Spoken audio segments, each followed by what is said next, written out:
Buenos días, hermanos.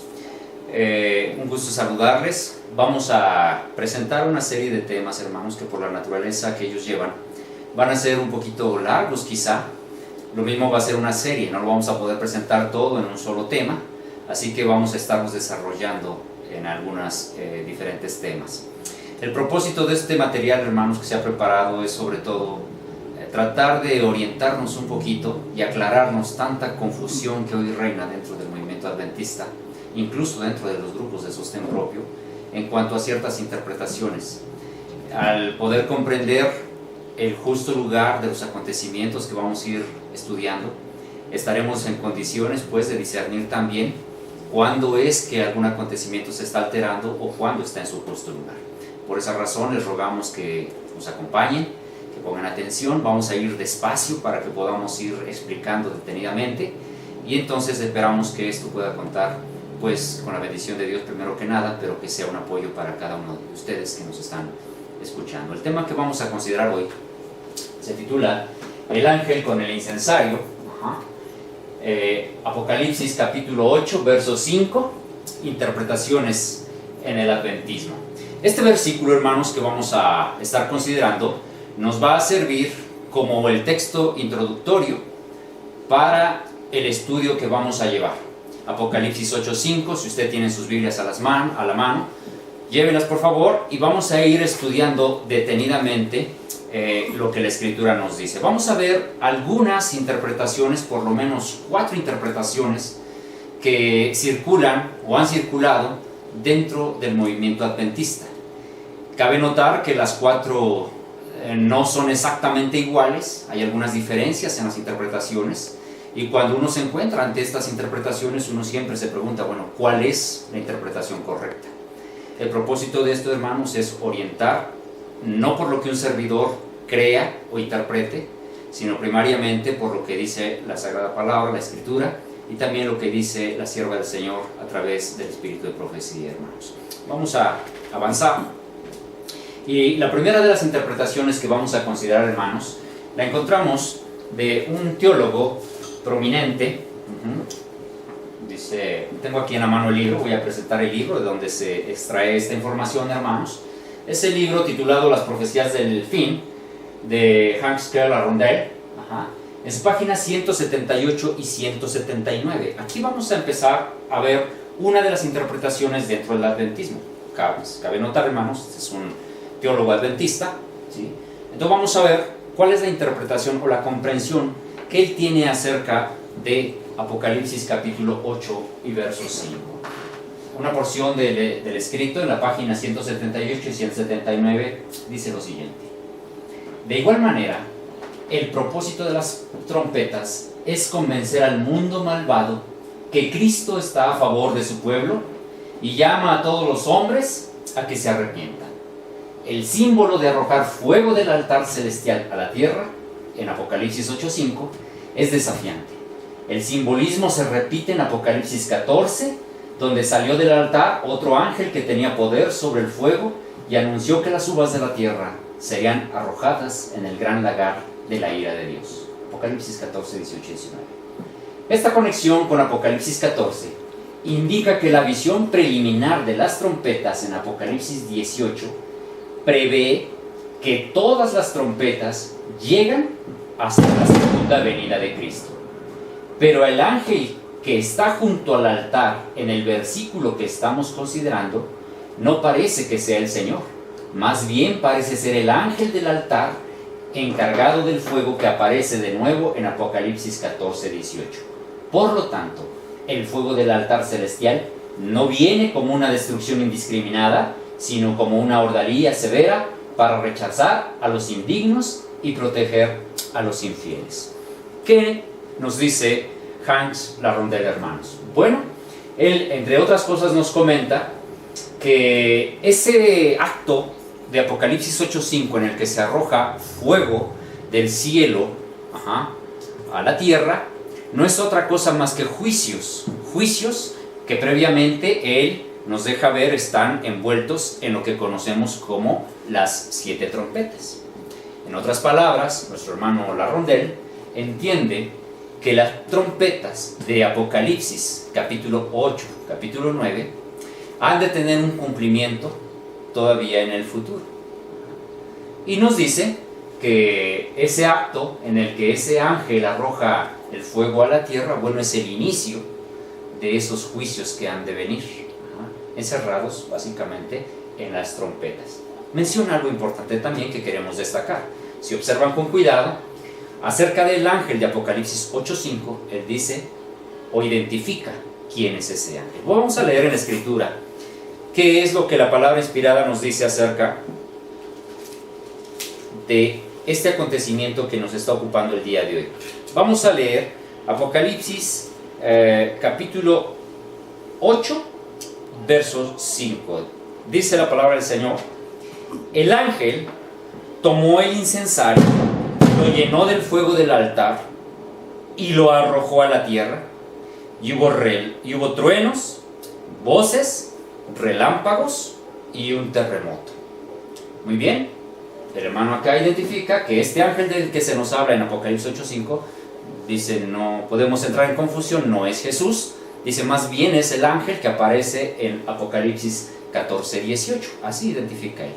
Pero lo que nos interesa aquí pues es que él proyecta estos acontecimientos del versículo 5, los proyecta dentro de un cumplimiento de las trompetas al futuro.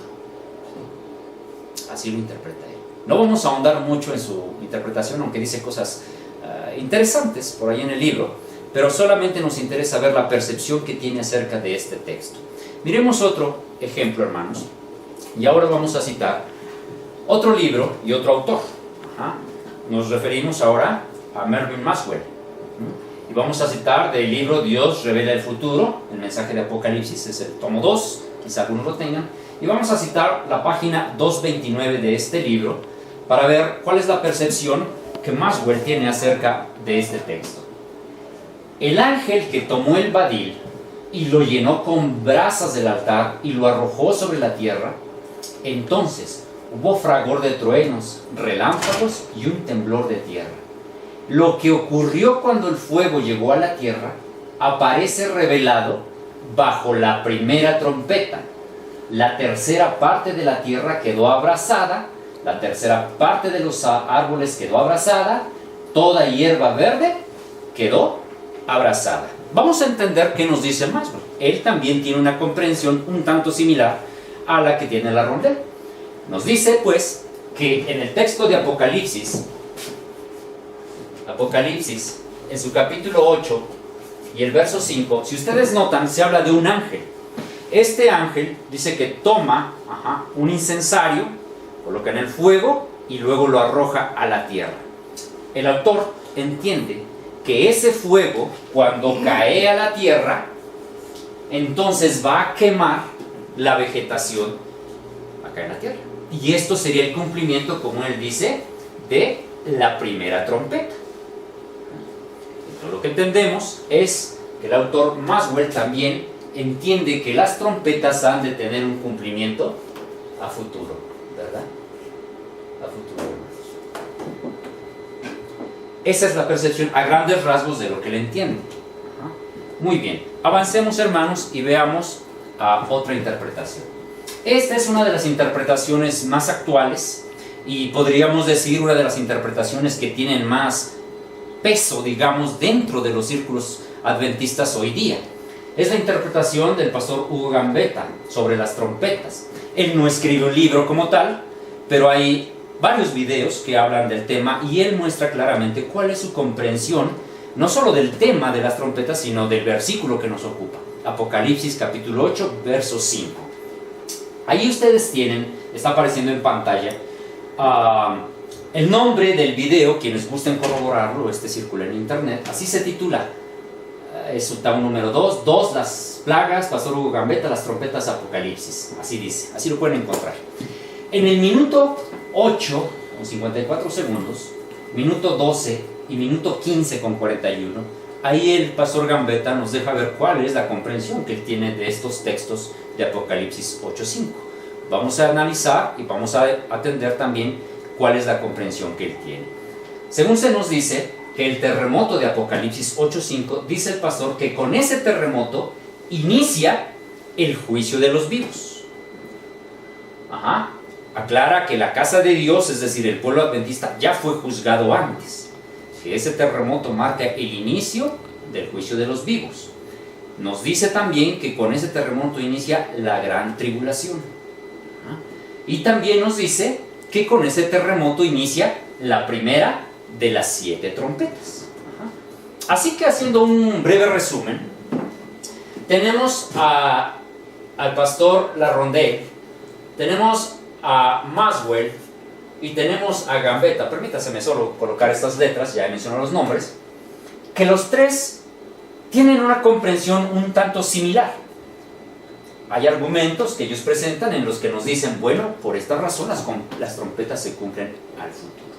Pero también Hugo Gambetta entiende pues que el texto de Apocalipsis 8:5, donde habla de terremoto, un gran terremoto, algunas versiones como la 909 traducen terremotos, ¿sí? La 60 por ejemplo traduce terremoto.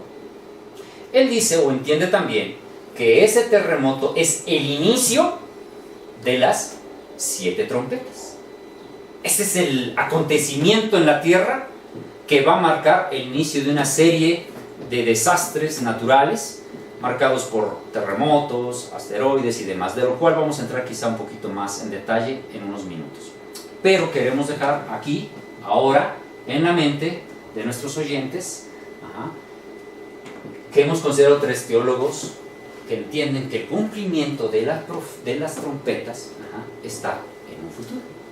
Y que 8:5 marca precisamente esos acontecimientos que se describen en los versos siguientes. Cabe notar que en algunos de los casos, caso último de esta interpretación que estamos considerando, se nos dice que los acontecimientos de las trompetas no solo están en el futuro, sino que también son acontecimientos que se van a suceder de una manera literal. Es decir, que cuando dice cae fuego del cielo, literalmente fuego del cielo cae.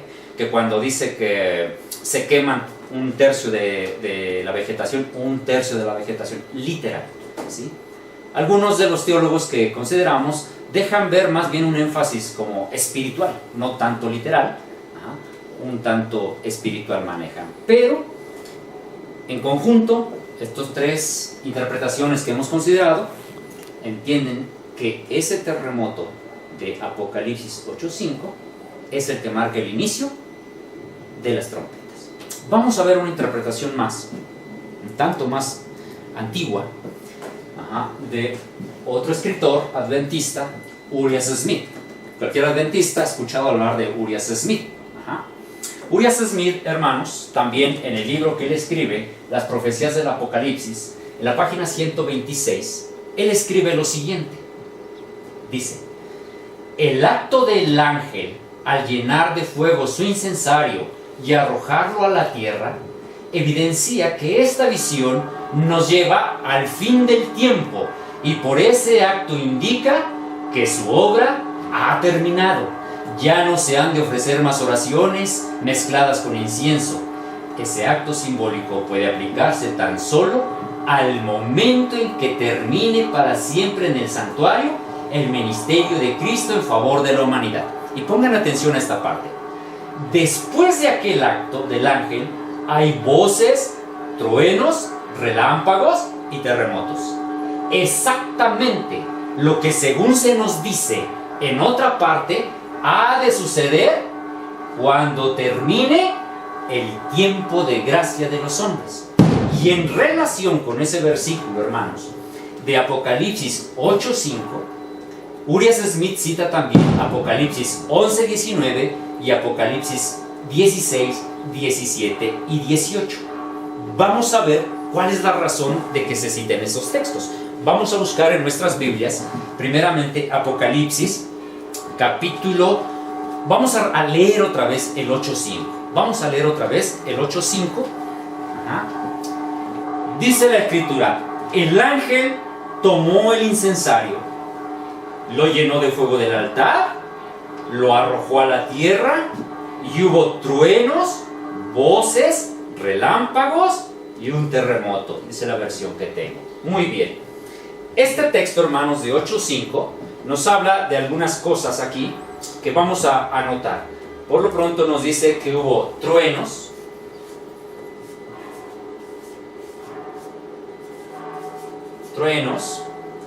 ajá, hubo voces, hubo también relámpagos, ¿sí? Y un terremoto. Ahora, leamos por favor Apocalipsis capítulo 11, verso 19. Vean la conexión que hace Urias Smith. 11:19. Dice la palabra del Señor: el templo de Dios fue abierto en el cielo, y el arca de su pacto se veía en el templo. Y hubo relámpagos, voces, truenos, un terremoto, y dice aquí, y grande granizo. Notan, hermanos, que en el verso 11:19 describe una serie de acontecimientos de la naturaleza que son los descritos también en Apocalipsis 8:5. ¿Sí? Truenos, voces, relámpagos y un terremoto. Todo adventista conoce que Apocalipsis 11:19 hace alusión, ni más ni menos, que a la apertura ¿de qué? Dice ahí la palabra, del templo de Dios en el cielo. ¿A qué parte del templo? Estamos hablando del templo, estamos hablando naturalmente del santuario. ¿Qué parte del santuario es la que se abre en ese momento? El texto mismo nos lo explica, al decir que se veía que el arca de su pacto. Entonces, ¿qué parte del templo es la que se abre aquí? El lugar santísimo. ¿Sí? El lugar santísimo. Pero luego dice ahí que hubo voces, relámpagos, truenos y un terremoto. ¿Por qué relaciona Urias Smith ese texto con 8:5? Vamos a ir viendo, hermanos, adelante por qué esa relación. Pero vamos a considerar un texto más. Apocalipsis capítulo 16, verso 17 y 18. Apocalipsis 16, 17 y 18.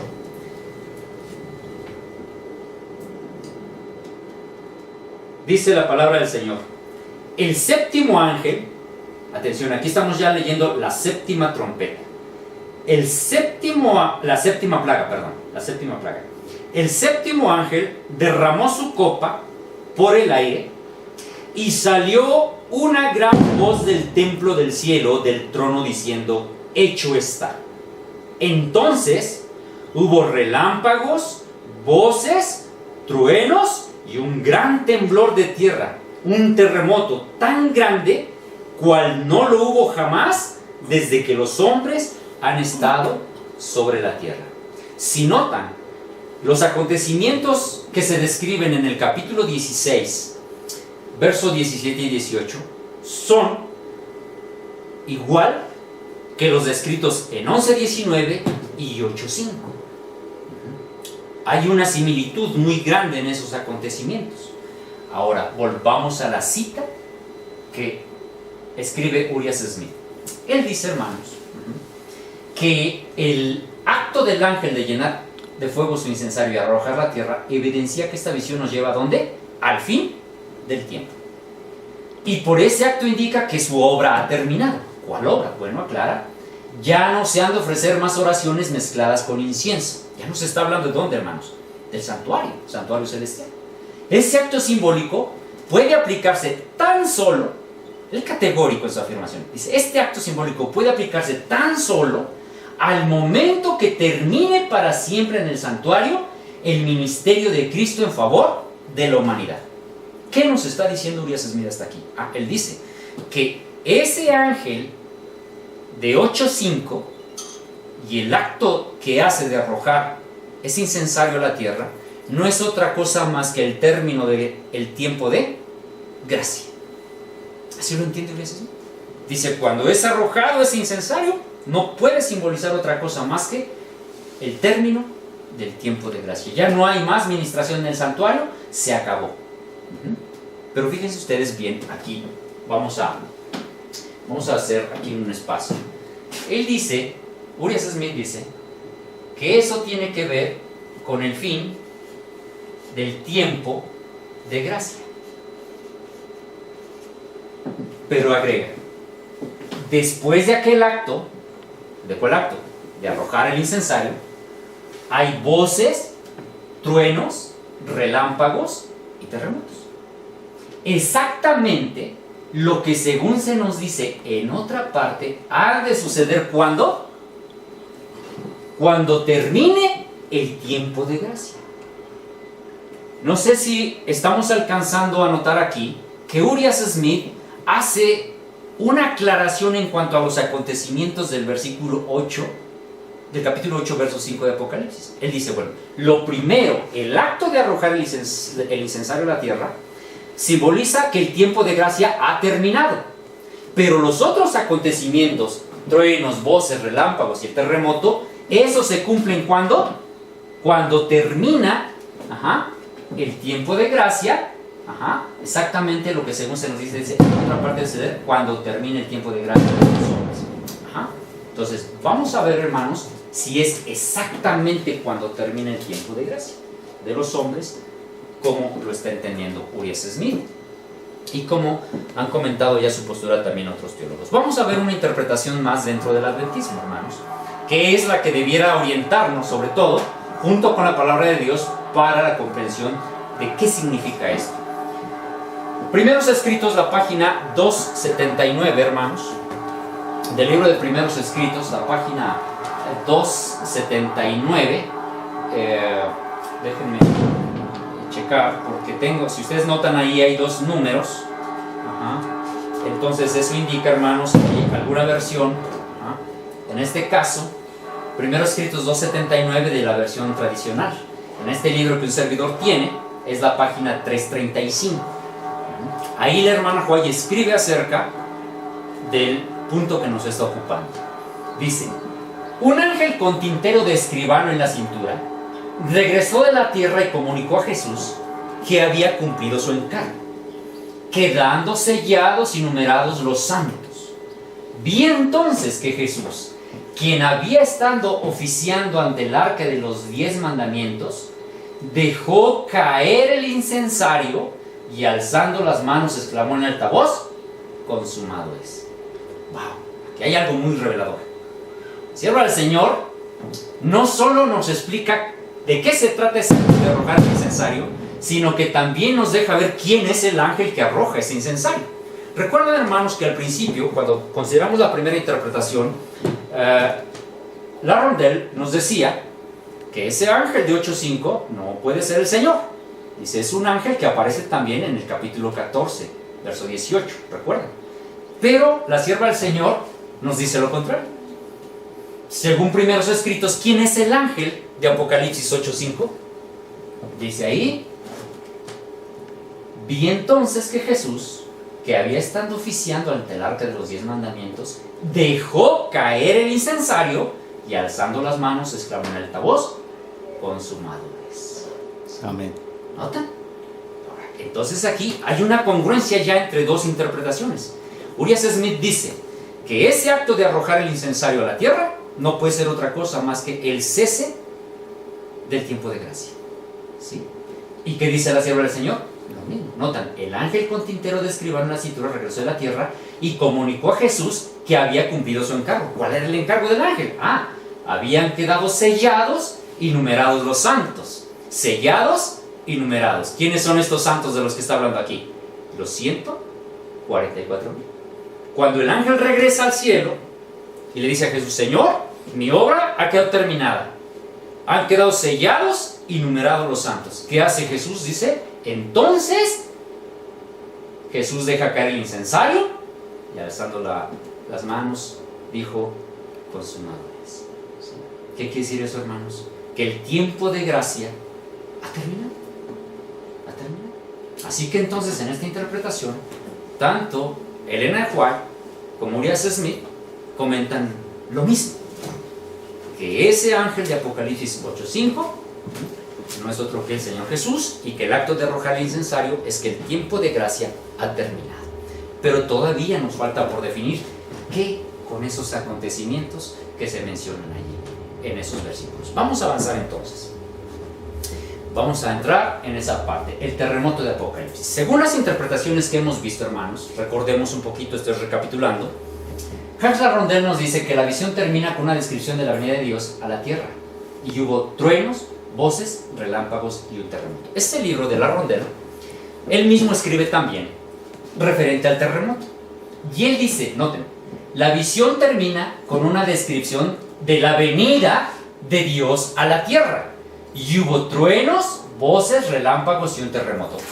Cuando Rondeau nos habla de ese párrafo de 8.5 que nos está ocupando, dice, los acontecimientos de truenos, voces, relámpagos y el terremoto, eso tienen que ver con el momento de ¿qué? La venida de Dios a la tierra. Es decir, abre un paréntesis. Muy bien. Maxwell, hermano, usted lee su libro y él no hace un enfoque, él hace más bien su enfoque sobre el fuego, del que se habla en 8.5, que se coloca en el incensario, pero no comenta sobre el terremoto. No comenta sobre el terremoto. Solamente dice, bueno, ese fuego son los juicios de Dios a la tierra, como ya vimos, pero no comenta sobre el terremoto. Gambetta dice, el terremoto da inicio a las trompetas con sus calamidades, ¿sí? Entonces, vamos a tratar de ir ubicando aquí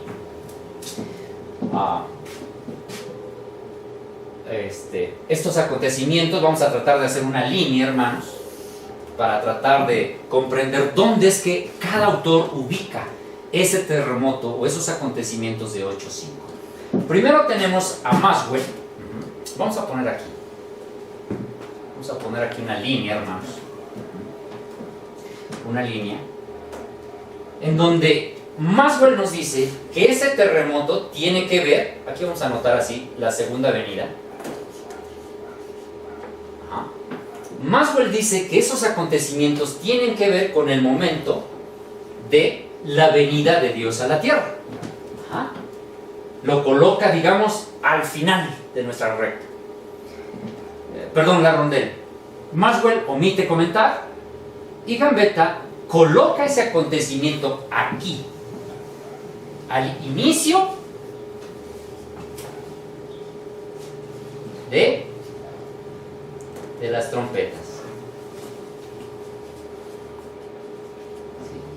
¿Notan? Aquí ya entre dos autores ya hay una diferencia.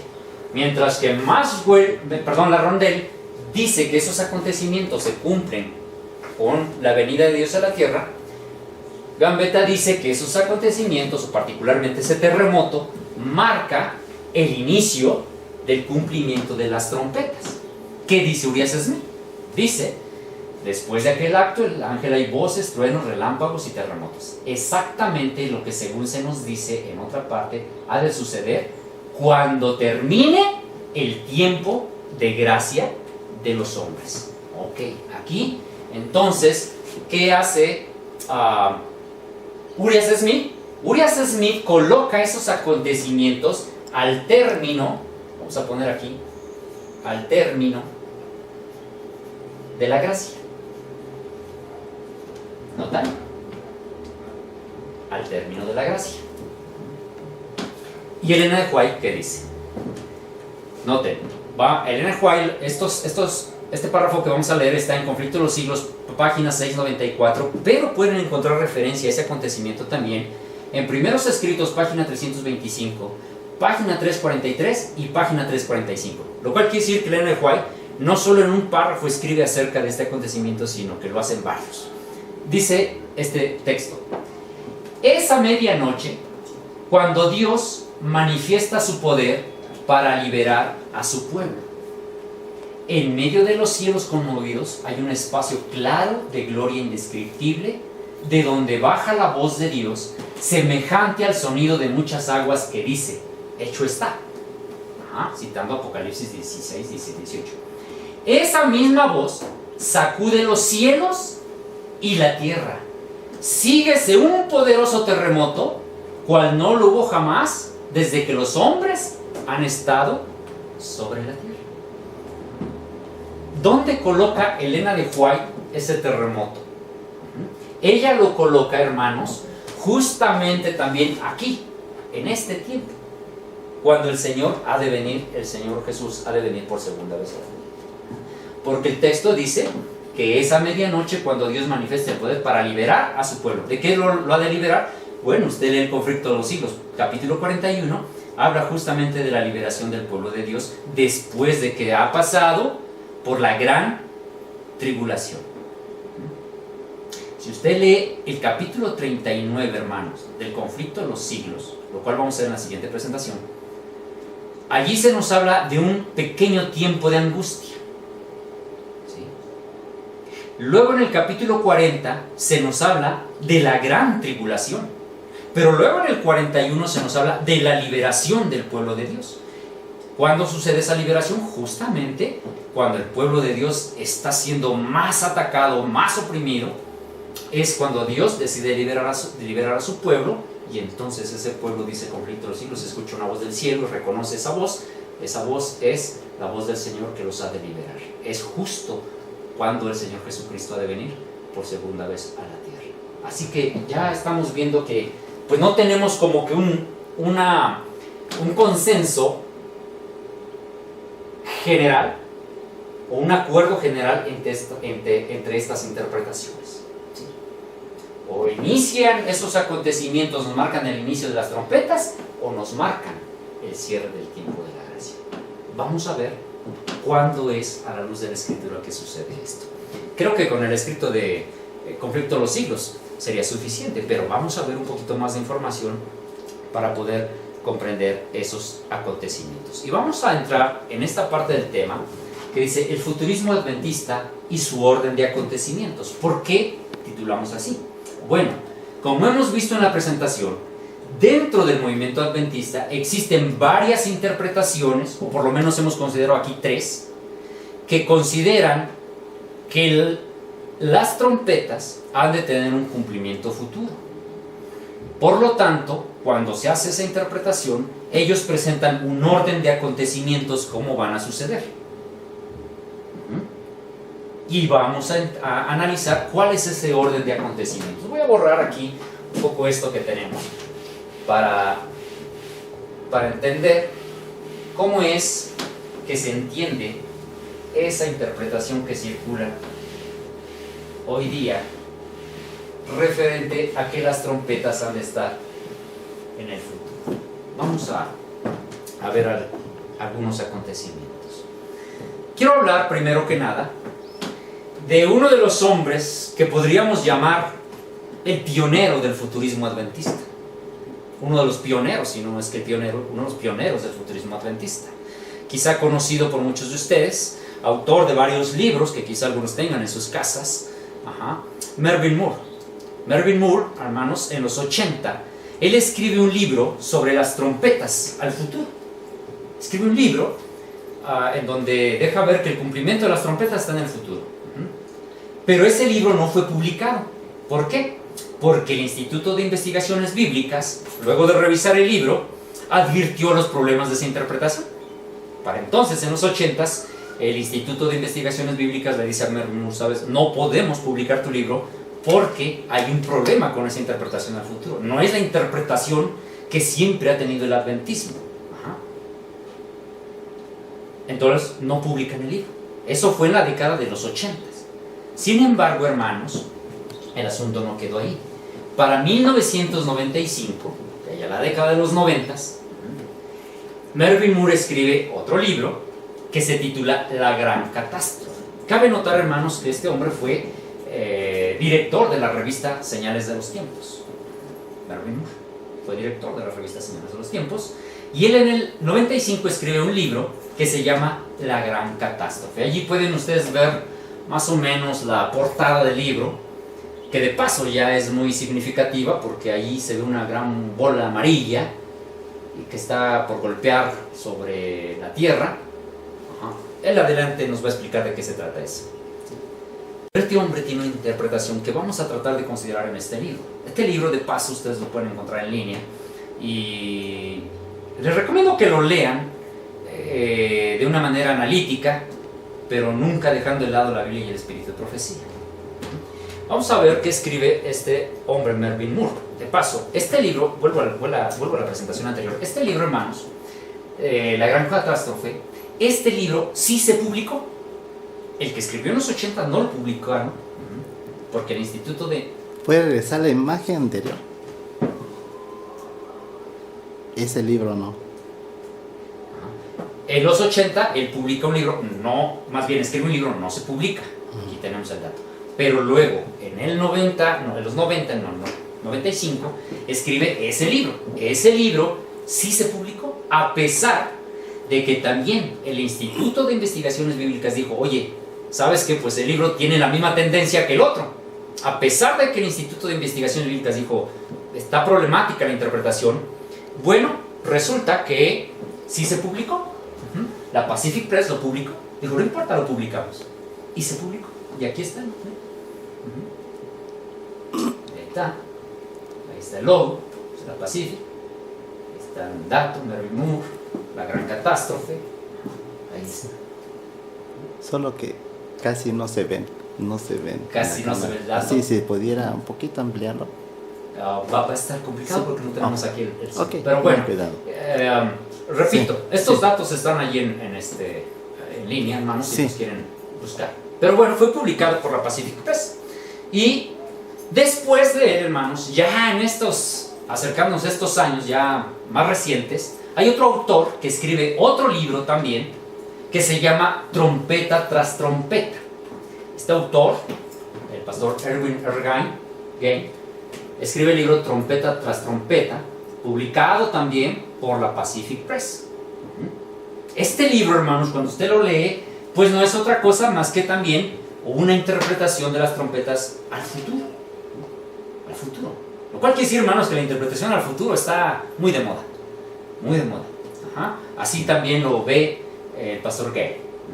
Pero volvamos al libro del cual sí tenemos algunos datos y del cual sí hemos podido obtener información, que es el libro del pastor Moore. En una de sus páginas, hermanos, él escribe lo siguiente. Dice, creo que este diagrama representa con exactitud la comprensión que Elena de White tenía acerca del tema de la crisis final, a saber que comenzará antes que termine el tiempo de gracia y que se extenderá más allá de ese punto hasta el regreso de Cristo. Y entonces hace un diagrama Melvin Moore y dice, bueno, por lo que yo he estudiado, Elena de White así comprendía el tema. Ella dice, primero van a venir unos juicios de advertencia, luego viene el tiempo de gracia y luego vienen otros juicios. Estos juicios no es otra cosa más que las plagas, pero estos juicios, él nos deja ver en el desarrollo del libro que son las trompetas. Melvin Moore, como muchos, o más bien la mayoría de los intérpretes que entienden las trompetas al futuro, dice, primero se cumplen las trompetas, luego termina la gracia, y luego vienen las plagas, y luego viene entonces ya la segunda venida de Cristo. Vamos a ver qué más dice Melvin Moore, porque resulta interesante la forma como él presenta este dato. Cita, hermanos, Testimonios para la Iglesia, tomo 9, página 93. Y dice, el ángel que estaba a mi lado, es una cita del Espíritu de Profecía, el ángel que estaba a mi lado declaró que el Señor ha señalado un tiempo cuando visitará a los transgresores con su ira por el persistente desprecio de su ley. Entonces, luego de una explicación, Melvin Moore nos dice, bueno, la hermana White dejó claro que el Señor había fijado un tiempo para visitar a los transgresores con su ira. Dice, y ese tiempo no puede ser otro más que el tiempo que está antes del cierre del tiempo de gracia. Hasta ahí, más o menos, la comprensión de Melvin Moore, como lo va él desarrollando. Luego, explica en su libro. Hablando, hermanos, acerca de la predicción de nuestro Señor Jesús, acerca de las condiciones que iban a prevalecer en los astros, él escribe, algunos estudiosos de la Biblia podrían haber dicho que la predicción de Jesús acerca de las señales del sol, la luna y las estrellas debían ser entendidas simbólicamente, mientras que otros podrían haber argumentado en favor de un cumplimiento literal. Cuando llegó el momento, la profecía fue cumplida literalmente, pero hasta que los acontecimientos ocurrieron, nadie podía estar seguro de que una interpretación literal era lo correcto. Ahora que una interpretación literal ha demostrado ser correcta en lo tocante al cumplimiento parcial de la predicción de Jesús 2 siglos atrás, 1780 y 1833, podemos estar en un terreno seguro al esperar que su cumplimiento pleno futuro también será ¿qué? Literal. Pero aún necesitamos ser cuidadosos al interpretar las profecías que no están cumplidas, pues no podemos saber qué ocurrirá finalmente hasta que ocurra. ¿Qué dice Mervyn Moore? Dice, bueno, cuando Jesús habló de que el sol se oscurecerá, de que las estrellas caerán, de que la luna también se pondría como sangre, ¿recuerdan ustedes? Acontecimientos que según el conflicto de los siglos se cumplen en esas fechas que él cita. Dice, bueno, eso fue un cumplimiento parcial. Eso se va a volver a repetir. Pero la explicación que Mervyn Moore da, dice, bueno, si cuando Jesús lo predijo la primera vez y se cumplió literalmente, quiere decir que todos los acontecimientos que se han escrito, que han de cumplirse, tienen que ser cumplidos de manera literal igual. En otras palabras nos está diciendo, señores, lo que ustedes leen en las trompetas va a ser literal. ¿Notan? Entonces aquí él tiene ya, deja clara cuál es su comprensión. Dice, lo que viene escrito en las trompetas, ese cumplimiento que es futuro, va a ser literal. Así lo entiende Mervyn. Vamos a ver qué más dice. Interesante esto. Dice, esto fue el problema de la nación judía en la época de Cristo. Los judíos de entonces estaban tan seguros de su interpretación de las profecías referidas al Mesías venidero, que cuando vino de manera diferente a como ellos lo esperaban, lo rechazaron. Y luego fíjense aquí. Por eso, deberíamos estar siempre dispuestos a reconocer que al mirar hacia el futuro, aún a través de las lentes de la profecía bíblica, podemos estar equivocados. ¡Wow! Aquí ya algo brinco. Yo no sé ustedes, hermanos, pero cuando yo leo este párrafo me llama mucho la atención, porque nos está diciendo el autor de este libro que cuando nosotros estamos mirando los acontecimientos de la profecía, aun cuando lo hacemos a través de la lente de la profecía bíblica, podemos estar equivocados. Me está diciendo, no tenemos una seguridad en lo que estamos haciendo, aun cuando estemos usando la Biblia o el espíritu de profecía. Podemos estar equivocados. Pero luego agrega, fíjense. Dicen, tanto Jesús como Daniel destacan el hecho de que el tiempo de angustia próximo al fin de la historia humana excederá todo lo ocurrido desde que hubo una nación. La Biblia no dice nada acerca de si la sociedad humana estaba organizada en naciones antes del diluvio, pero Génesis 10 enumera las naciones que surgieron de los hijos de Noé después del diluvio. Por lo tanto, existe buena evidencia bíblica de que Daniel y Jesús quisieron decir que el futuro tiempo de prueba excederá todo lo conocido desde el diluvio, no desde el comienzo del mundo. Y luego ven aquí, creo, dice Mervyn Moore, claro, dice Mervyn Moore, no dice un servidor, creo que el tiempo de angustia predicho por Daniel y Jesús incluirá los juicios de Dios tanto previos como posteriores al fin del tiempo de gracia. Si esto es correcto, Miguel se pondrá en pie antes del fin del tiempo de gracia y no cuando ese tiempo termine. A ver, aquí hay algo que ya nos está dejando ver una tendencia un poquito complicada, hermanos. El autor dice que a su entender va a haber unos juicios que son previos al cierre del tiempo de gracia, que son las trompetas, y luego las trompetas. Y dice, si estoy correcto en esto, entonces Miguel no se levanta, dice aquí, dice, Miguel se pondrá de pie antes del fin del tiempo de gracia y no cuando termine el tiempo de gracia. ¿Es esto correcto? Vamos a ver qué dice el espíritu de profecía, hermanos. El capítulo 40, conflicto de los siglos, el tiempo de angustia. Dice, en aquel tiempo se levantará Miguel. Es el texto de lo que está hablando Mervyn Moore. Es el levantamiento de Miguel. Y la sierva del Señor dice, en aquel tiempo se levantará Miguel. ¿Cuál tiempo? Vamos a ver, ahorita ya explico. El gran príncipe que está por los hijos de tu pueblo, y será tiempo de angustia cual nunca fue después que hubo gente hasta entonces, mas en aquel tiempo será liberado tu pueblo, todos los que se hallen escritos en el libro. Daniel 12:1, y ahí está, conflicto de los siglos, página 671. Y fíjense bien, agrega la sierva del Señor. Cuando termine el mensaje del tercer ángel, la misericordia divina no intercederá más por los habitantes culpables de la tierra. El pueblo de Dios habrá cumplido su obra, habrá recibido la lluvia tardía, el refrigerio de la presencia del Señor, y estará preparado para la hora de prueba que le espera.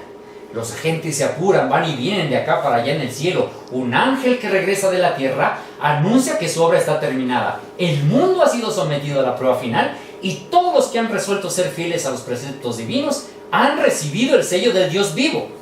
Entonces, Jesús dejará de interceder en el santuario celestial.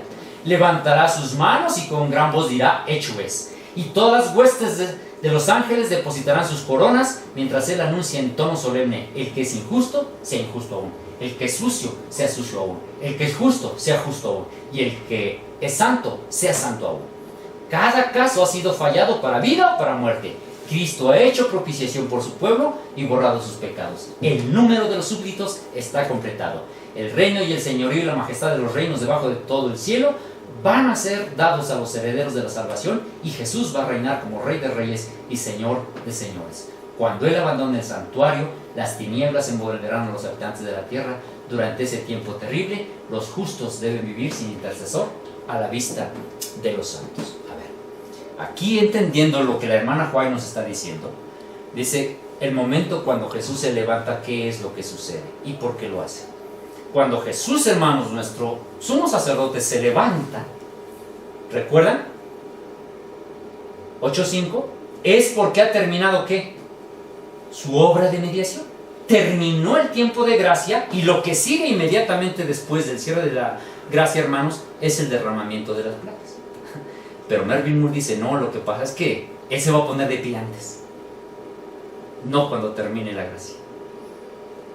Ahora resulta, hermanos, que ya estamos reinterpretando lo que fue escrito.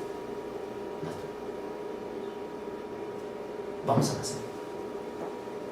Sigue el autor, hermanos, escribiendo de su comprensión. ¿Por qué dice él que Miguel se va a levantar antes?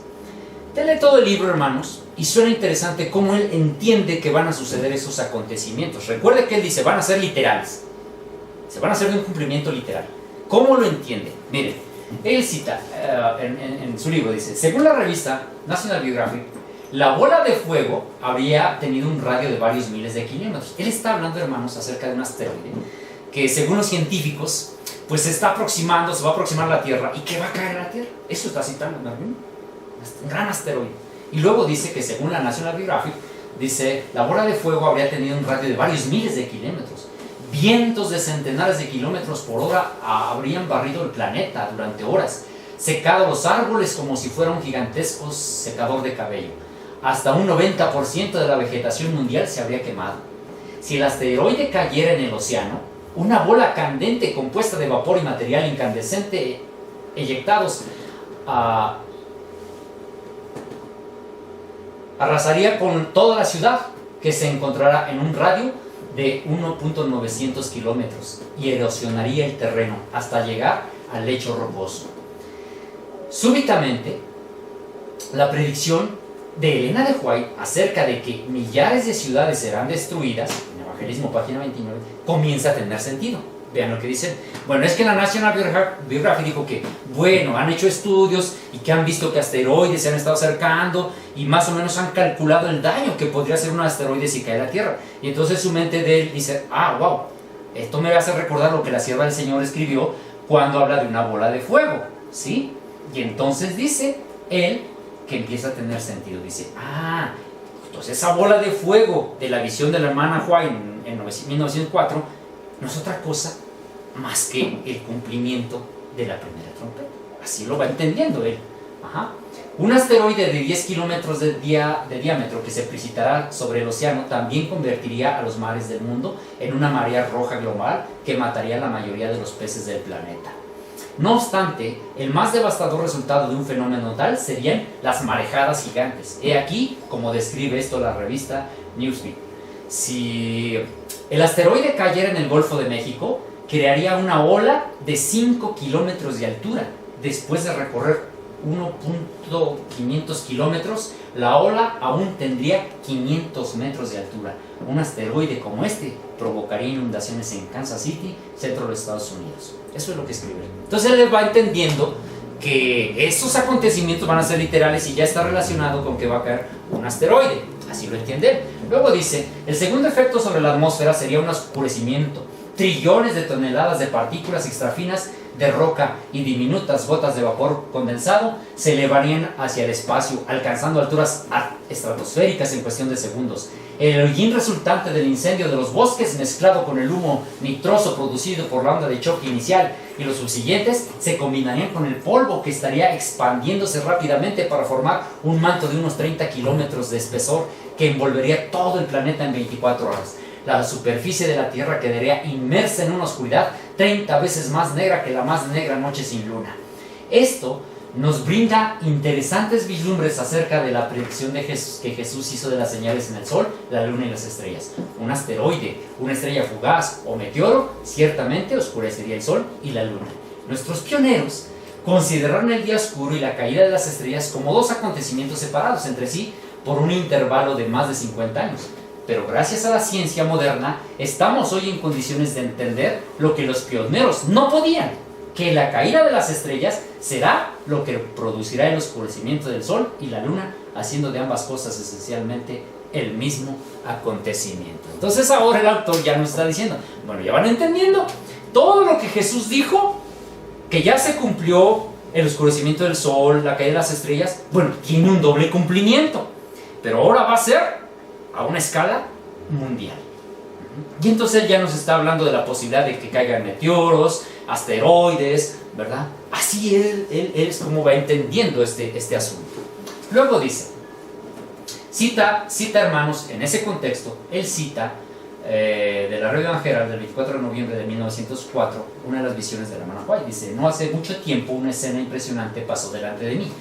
Vi una inmensa bola de fuego caer en medio de algunas hermosas mansiones, provocando su destrucción instantánea. Escuché a alguien decir, sabíamos que los juicios de Dios serían derramados sobre la tierra, pero no creíamos que esto ocurría tan pronto. Otros decían, ¿ustedes lo sabían? ¿Por qué entonces no nos lo dijeron? Nosotros no lo sabríamos. Por todas partes escuché tales expresiones. Ahora, estos hermanos, este hermano, agarran estos párrafos del Espíritu de Profecía y dicen, eso tiene que ver con los asteroides que van a caer a la Tierra. Pero hay un detalle, si ustedes son analíticos u observadores en lo que dice aquí la hermana White, dice que esa inmensa bola de fuego, ¿dónde caía?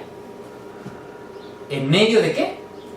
Algunas hermosas mansiones. Quiere decir que el impacto de esa bola de fuego que ella ve es mundial. No, es un impacto local. Dice, vi una inmensa bola de fuego caer en medio de algunas hermosas mansiones. Pero este autor agarra ese párrafo, esa visión, y lo aplica como de un cumplimiento futuro en donde van a caer asteroides sobre la Tierra. Y así en ese contexto sigue escribiendo, hermanos. Bueno, esto lo vimos hace un rato. Aquí también la misma visión de la hermana White. También en el libro de Evangelismo, hermanos, la misma visión. Y vamos a ir avanzando aquí. Ahora dice, escribiendo sobre esa misma visión, ahí dice, en pocos minutos todos los edificios de la manzana estaban cayendo. Cuando habla de esa bola, hermanos, porque hay dos visiones, una es para 1904 y esta es de agosto de 1906. En ambas, la hermana White ve caer bolas de fuego, y entonces los autores futuristas dicen, bueno, no puede ser otra cosa más que asteroides o meteoritos que van a caer a la Tierra. Muy bien.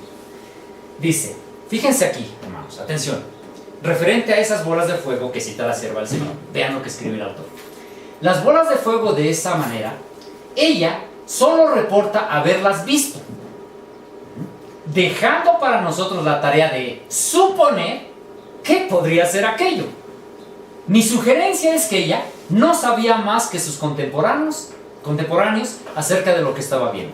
A ver si entendemos lo que dice el autor. Dice, bueno, Elena White tuvo una visión, vio bolas de fuego, pero no supo ni de qué se trata. O sea, ella no alcanzó a entender lo que significaba.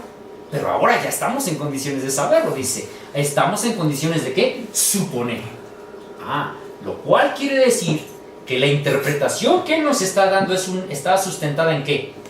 En una suposición. ¿En una suposición? Teorías. En teoría. Y mira lo que dice adelante. Sin embargo, usted y yo podemos actualmente entender lo que significan los cometas y los asteroides. Podemos también entender que la caída de un asteroide en el océano provocaría una marejada gigante que cumpliría fácilmente la predicción de Jesús acerca del bramido del mar y de las olas. Y podemos entender que los cometas y meteoritos podrían cumplir fácilmente la visión de Elena de White acerca de las bolas de fuego. En consecuencia, creo que es perfectamente apropiado elaborar una conjetura bien informada acerca de lo que Jesús y Elena de White quisieron decir. Ahora resulta, hermanos, que ya estamos interpretando los escritos de Elena de White, ¿sí? Pero lo hacemos en base a una ¿qué? A una conjetura. Primero dice que estamos en condiciones de suponer, y ahora que estamos en condiciones también de elaborar una conjetura bien informada. No, una conjetura, lo mismo, una suposición, algo que se especula, algo de lo que no se tiene certeza. Bueno, el autor, al menos aquí, usando esas palabras, está siendo honesto al dejarnos ver que su postura, su comprensión de esos cumplimientos está sustentada en meras conjeturas o en meras suposiciones. ¿Sí? Muy bien. Luego acá dice en esta parte, hermanos, en este libro hemos examinado la posibilidad que existe de que ocurran desastres naturales en una escala desconocida para el mundo desde el diluvio. Hemos visto que las profecías tanto de la Biblia como de Ellen White anticipan catástrofes de esa magnitud poco antes de que Jesús regrese a la tierra. Mi predicción, primero fue intérprete, ahora ya es profeta, dice: mi predicción es que como resultado de estos desastres, el mundo se volverá, ¿qué? Muy religioso. Atención a esto, hermanos. Mervyn Moore dice: vienen unos juicios que son antes de las plagas. ¿Cuál es el propósito? Uno de los propósitos dice que el mundo se va a volver más, ¿qué? Más religioso. O sea que cuando empiezan a caer esos desastres, los meteoritos, la gente va a empezar a mirar y va a decir: wow, Dios está enojado, ¿qué pasa con Dios? ¿Qué quiere? ¿No? Y entonces el mundo se va a hacer más religioso, dice así Mervyn Moore. Esa es su comprensión. Ahora, quiero aclarar, hermanos, que este autor, desde los 80, ya venía impulsando esta interpretación. Pero esta interpretación en los tiempos actuales ha tomado gran fuerza, mucha fuerza. Mucha fuerza, pero no en los labios de Mervyn Moore. No en los labios de Mervyn Moore. Esta interpretación, hermanitos, ha tomado gran fuerza hoy dentro de los círculos adventistas, en donde se nos enseña que los acontecimientos proféticos van a tener un cumplimiento, hermanos, futuro. Vamos a ver qué dice el espíritu de profecía. Aquí ya nos dieron una secuencia de orden. Vamos a ver, hermanos. Vamos a entrar a una parte en donde vamos a estudiar los eventos finales a la luz del espíritu de profecía.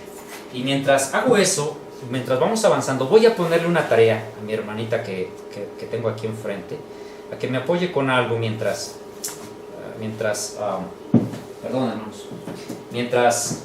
avanzo en esto, que me haga favor, hermana, de colocar un poquito porque las voy a pegar ahí, ¿no? En cada uno. Vamos a ver, hermanos, los acontecimientos finales a la luz del espíritu de profecía.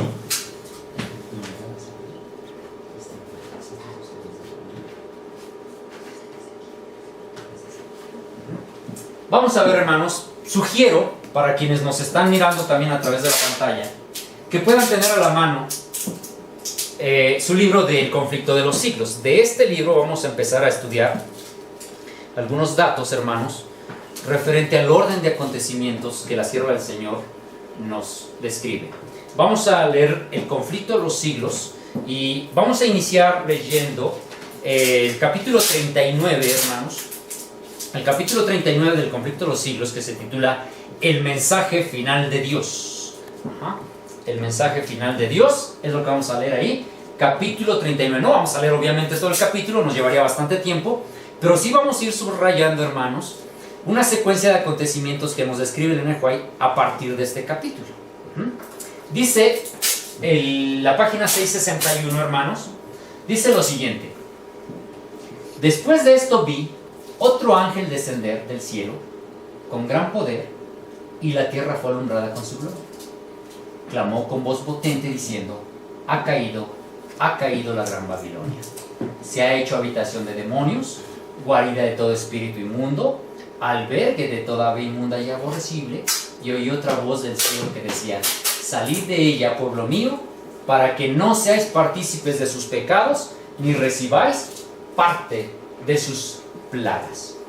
Y aclara la sierva del Señor. Noten, estos versículos señalan un tiempo en el futuro cuando el anuncio de la caída de Babilonia, el del segundo ángel de Apocalipsis 14, se repetirá con la mención adicional de las corrupciones que se han estado introduciendo en las diferentes organizaciones religiosas que constituyen Babilonia. ¿Qué vamos a hacer, hermanos? Usted me dirá, a estas alturas de nuestro tema, bueno, ¿qué tiene eso que ver con lo que empezamos hablando? Empezamos hablando de Apocalipsis capítulo 8, verso 5, y ahora ya estamos hablando de otra cosa. Hermano, les ruego que tenga usted paciencia, porque vamos a ir colocando aquí un listado de acontecimientos en el orden que el espíritu de profecía nos va marcando, y usted va a ver dónde es que la hermana White ubica ese terremoto y esos acontecimientos de Apocalipsis 8.5, ¿sí? Y es preciso hacerlo, hermanos, porque llegará el momento cuando vamos a hacer un comparativo entre la secuencia de acontecimientos que nos da el espíritu de profecía y la secuencia de acontecimientos que nos da la interpretación futurista. En este caso, por ejemplo, lo que hemos leído hasta aquí de Mervyn Moore, aunque más adelante vamos a entrar en detalle de la interpretación futurista, como la entiende también, por ejemplo, el pastor Gambetta. Vamos a ir pegando acá. Entonces, lo primero que dice la sierva del Señor, dice que cuando usted lea Apocalipsis 18, verso 1 y 2, usted debe de tener presente que esos versículos se habrán de cumplir, dice, en el futuro. Pero que ese ángel de Apocalipsis 18, hermanos, se une al ángel de Apocalipsis 14, al segundo ángel, y lo hace para repetir con la mención adicional de algunas de las corrupciones que se han estado introduciendo en las diferentes organizaciones religiosas. Entonces, lo primero que nos dice la sierva del Señor, voy a tomar una de estas. Lo primero que nos dice la sierva del Señor es que se anuncia la caída de Babilonia. Eso está en el futuro, dice la sierva del Señor. Y cuando se anuncia la caída de Babilonia, se denuncian las corrupciones que se han estado introduciendo en las organizaciones religiosas, tales como el espiritismo. Usted, si sigue leyendo la página 661, ahí ya la sierva del Señor dice, bueno, una de esas corrupciones es el espiritismo. Entonces, lo primero que va a pasar cuando se anuncie la caída de Babilonia, hermanos, es... Voy a pegar aquí a ver si no se cae. Se anuncia la caída de Babilonia. Se habla acerca de las corrupciones que se habrán estado metiendo las organizaciones religiosas que constituyen Babilonia, es decir, las iglesias caídas. Se va a estar haciendo un mensaje de denuncia, hermanos.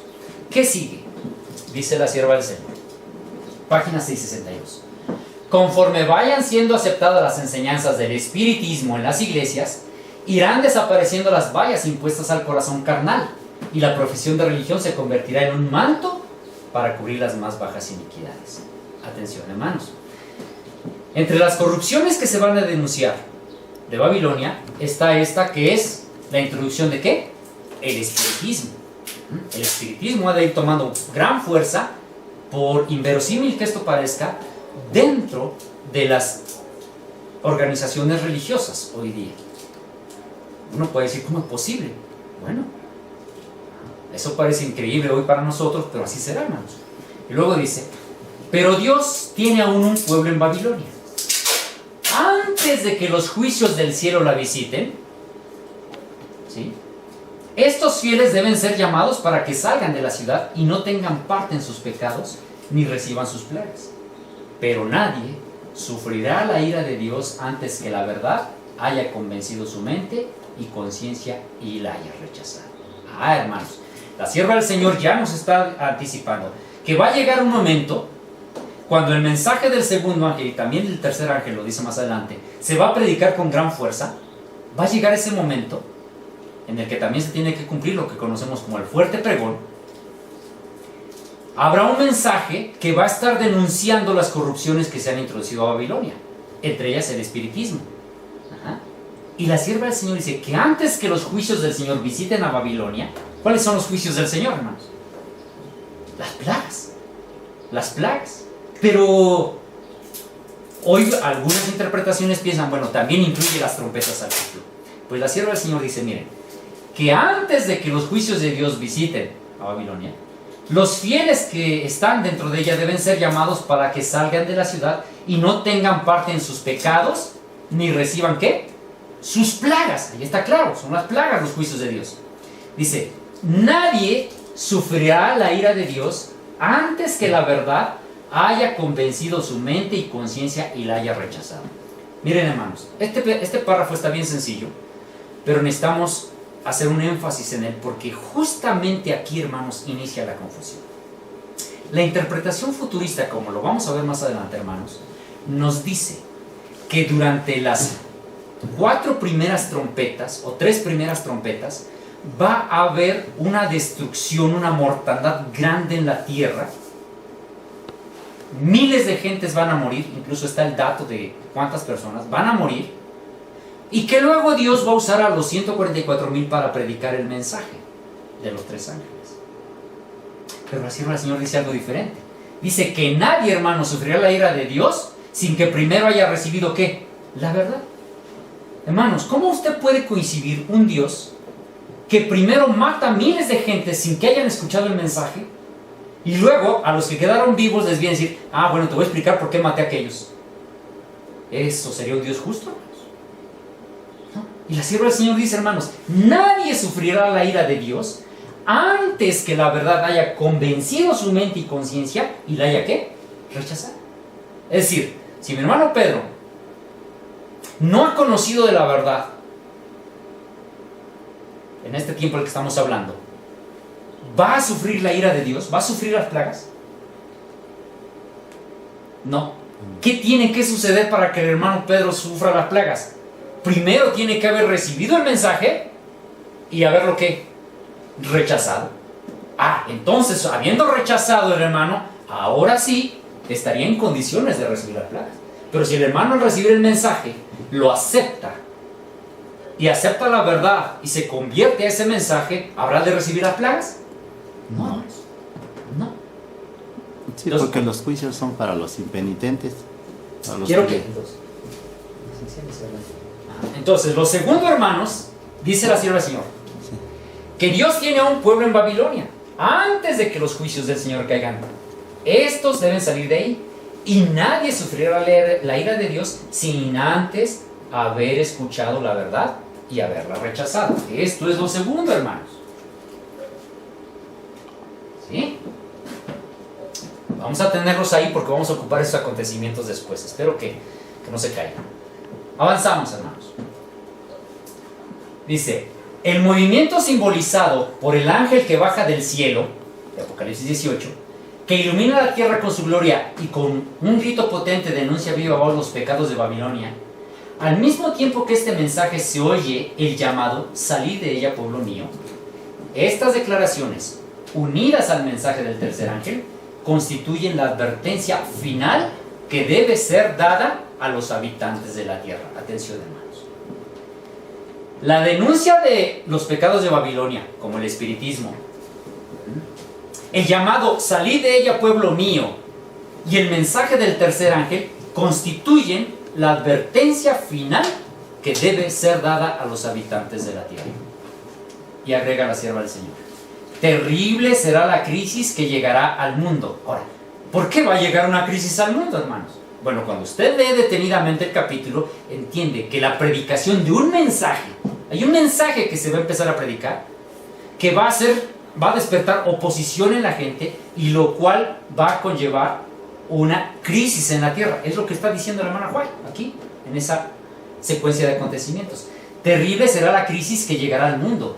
Los poderes de la tierra, unidos para guerrear contra los mandamientos de Dios, decretarán que todos los hombres, pequeños, grandes, ricos, pobres, libres y esclavos, y cita Apocalipsis 13:16, se conformen a las costumbres de la iglesia por medio de la observancia del falso día de reposo. A ver, hermanos, hermanito Pedro, hay una crisis aquí, dice la palabra del Señor. ¿Cuál es el asunto que está originando esa crisis. ¿Qué está pasando ahí? Lo dice la sierva del Señor muy claro. Dice que los poderes de la tierra se van a unir para guerrear ¿contra qué? Los mandamientos de Dios. Y van a hacer un decreto, o decretarán que los hombres, pequeños, grandes, ricos, pobres y esclavos, se conformen a las costumbres de la iglesia. A ver, hermanos, cuando nosotros leemos Apocalipsis capítulo 13, que es donde están escritos esos versículos, entendemos que es el cumplimiento del sello o de la marca de ¿qué? De la bestia. ¿Recuerdan? Apocalipsis 13 dice que se pondrá una marca sobre los adoradores de la bestia. En este tiempo dice el capítulo 13 de Apocalipsis, hermanos, que no se permite comprar ni vender, y que a todos los que no adoren a la bestia se les pone una marca, y que incluso ese poder opresor se le permite que matar a los que no adoren a la bestia. Es decir, estamos llegando al tiempo final, hermanos.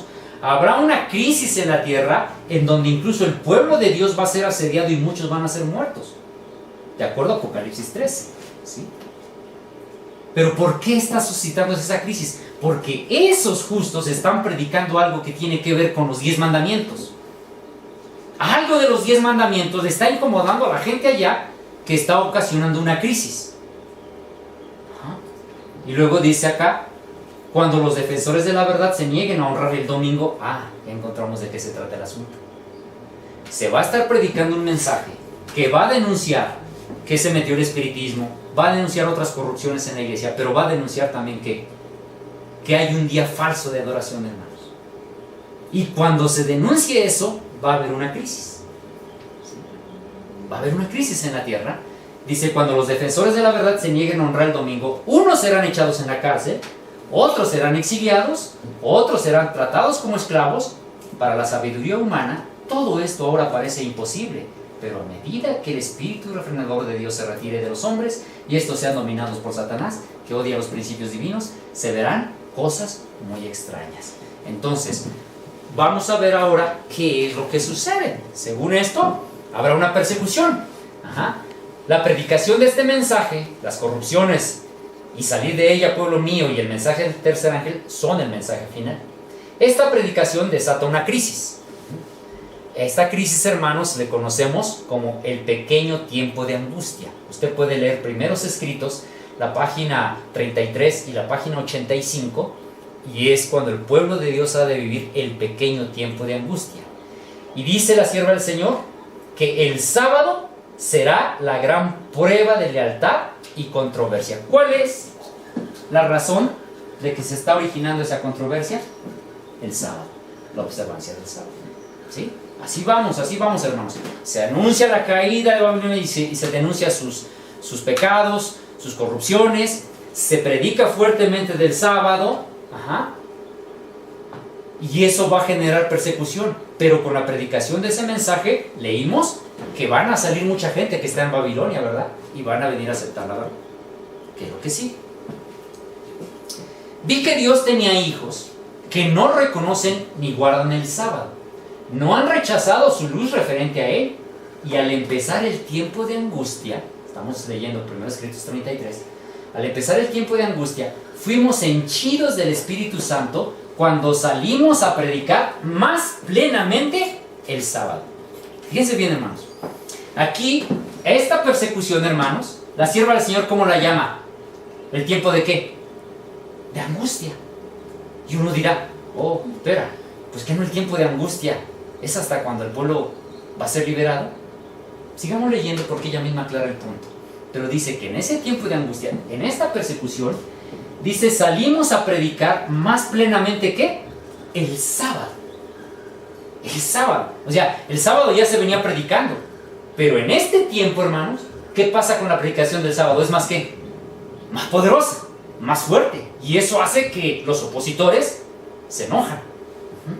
Y luego dice, esto enfureció a las otras iglesias y a los adventistas nominales. Quiero hacer una aclaración aquí, hermanos, en los adventistas nominales. Cuando la sierva del Señor escribe sobre adventistas nominales en el libro Primeros Escritos, no crean ustedes que se refieren a los adventistas que hoy conocemos como los que están dentro de la organización. No, se refiere a aquellos que esperaban la segunda venida de Jesús, por lo tanto eran adventistas, pero que no guardaban el sábado.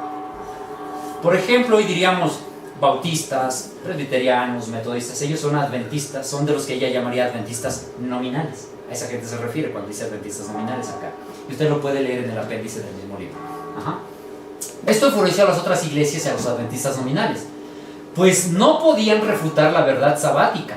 Entonces todos los escogidos de Dios, comprendiendo claramente que poseíamos la verdad, salieron y sufrieron la persecución con nosotros. ¿Qué pasa? Hermanos, se va a empezar a predicar fuertemente el sábado.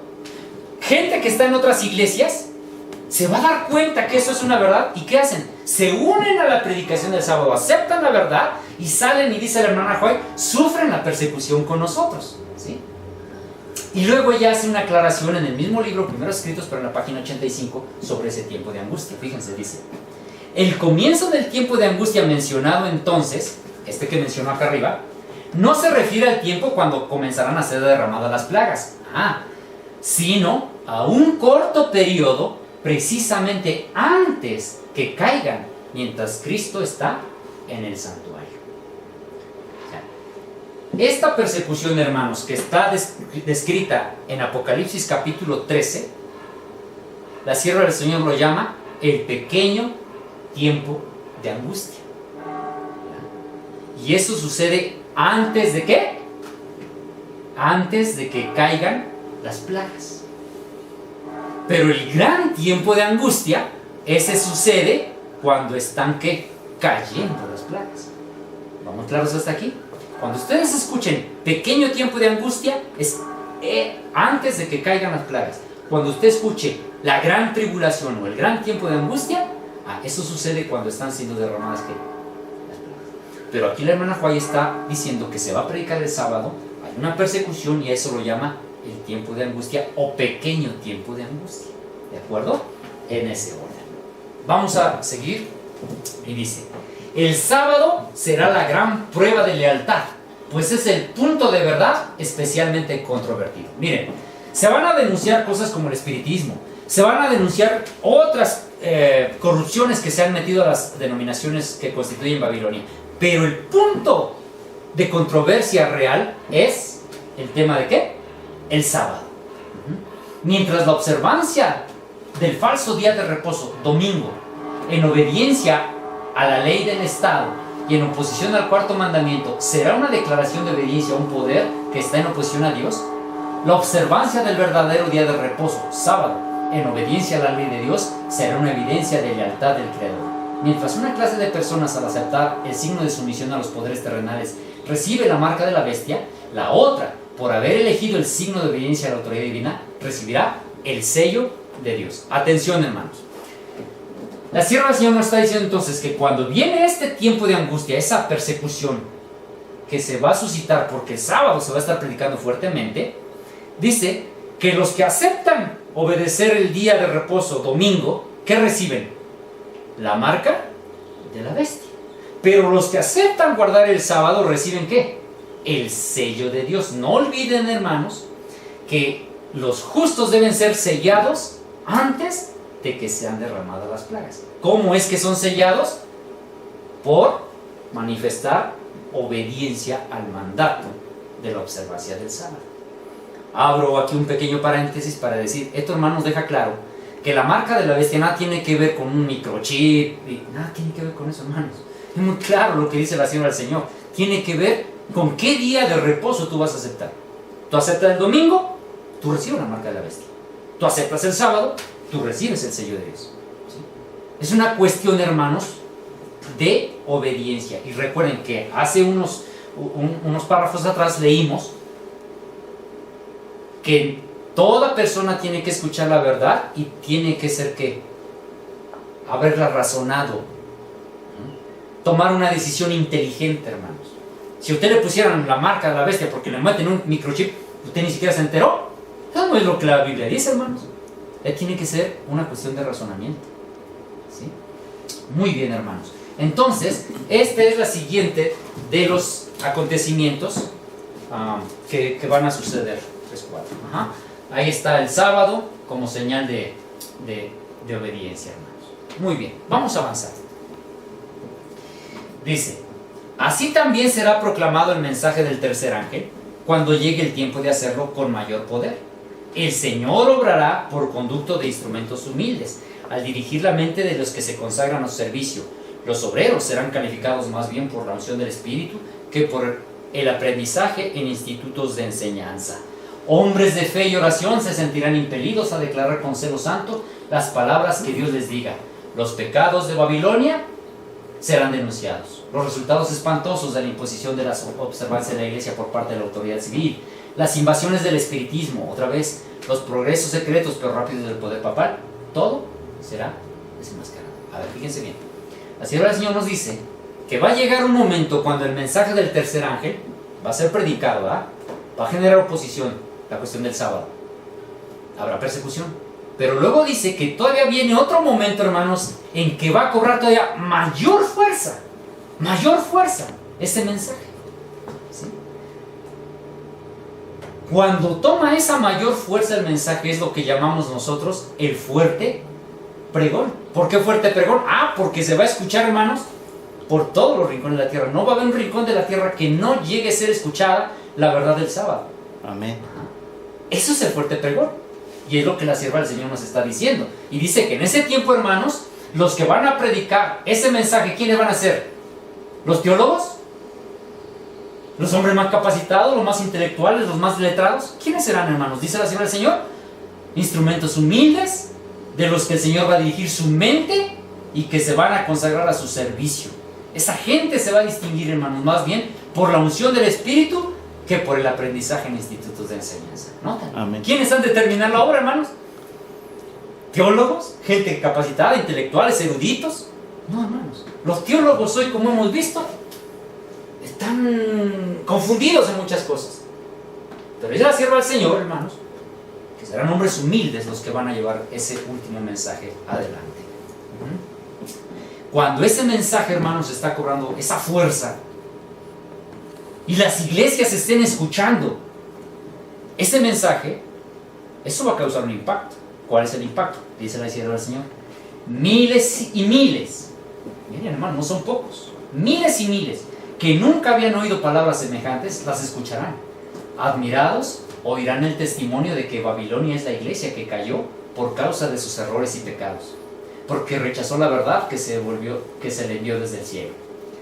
Cuando la gente acuda a sus antiguos maestros espirituales a preguntarles con ansia, ¿son estas cosas así? Los ministros aducirán fábulas, profetizarán cosas agradables para calmar los temores y agitar las conciencias despertadas. Pero como muchas personas no se satisfacen con la mera autoridad de los hombres y exigen un positivo, así dice Jehová, los ministros populares, como fariseos de antaño, airándose al ver que su autoridad se pone en duda, denunciarán el mensaje como si viniese de Satanás e incitarán a las multitudes dadas al pecado a que injurien y persigan a quienes lo proclaman. ¿Qué pasa? Está predicando el mensaje el sábado fuertemente, llega a otras denominaciones, gente que está en otras iglesias y dice, oye, a ver, no me han explicado esto del sábado, a mí siempre me dijeron que el domingo. Y entonces, ¿a quién van a ir a preguntarle?